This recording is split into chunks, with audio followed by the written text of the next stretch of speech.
এপ্রিলের 30 তারিখ প্রথম যে বিশ্বকাপের দল জমা দেওয়ার সময় ছিল সেটা নির্বাচকরা দিয়েছেন।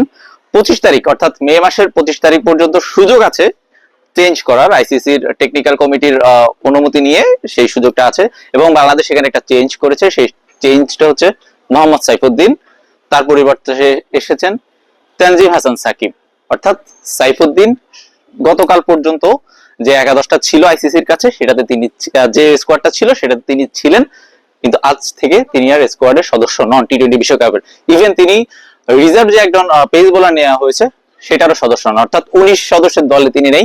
আমেরিকা সফরে, আমেরিকার সাথে যে সিরিজ সেটাতেও নেই, বিশ্বকাপেও নেই। কারণ কি? কেন তানজিম সাকিব, কেন সাইফুদ্দিন নন?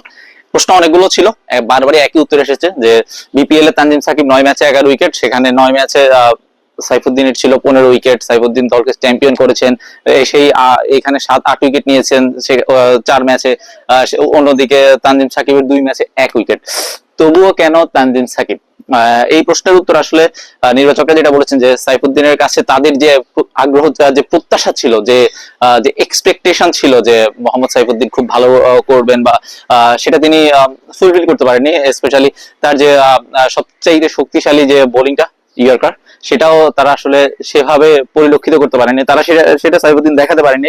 অন্যদিকে তানজিম সাকিব আহামরি কিছু দেখিয়েছেন তা না, তাদের যে ভাষ্যমত, সেই ভাষ্যমত হচ্ছে তানজিম সাকিবের একাগ্রতা, তার যে কমিটমেন্ট, তার যে ডেডিকেশন, সেটা নির্বাচক প্যানেলকে মুগ্ধ করেছে এবং তারা সেখানে আসলে তাদের কাছে সেখানে মনে হয়েছে যে আমরা যদি এই দুইজনের মধ্যে যদি তানজিম সাকিবকে গ্রিন সিগন্যালটা দেই তাহলে হয়তোবা আমাদের জন্যই বেনিফিশিয়াল হবে ব্যাপারটা, মোর দেন মোহাম্মদ সাইফুদ্দিন।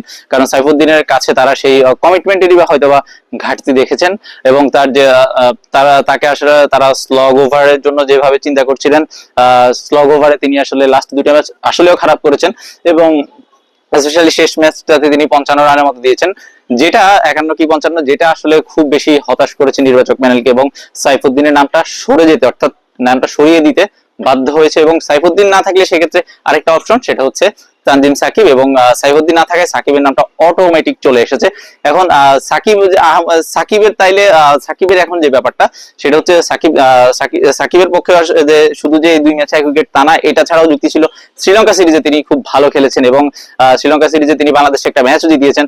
অর্থাৎ শ্রীলঙ্কা সিরিজের যে পারফরমেন্স সেটাও বিবেচনা আনা হয়েছে এবং সাম্প্রতিক সময় সাইফুদ্দিনের যে ইনজুরি কনসার্ন ছিল এবং ইনজুরি নিয়ে আসলে এখানে খুব বেশি ইফেক্ট ফেলেনি, এবং যেটা ইফেক্ট ফেলেছে সেটা হচ্ছে তার শেষ 2টা ম্যাচে তার পারফরমেন্স, এবং অর্ডিনারি পারফরমেন্স করে ফেলেছেন তিনি।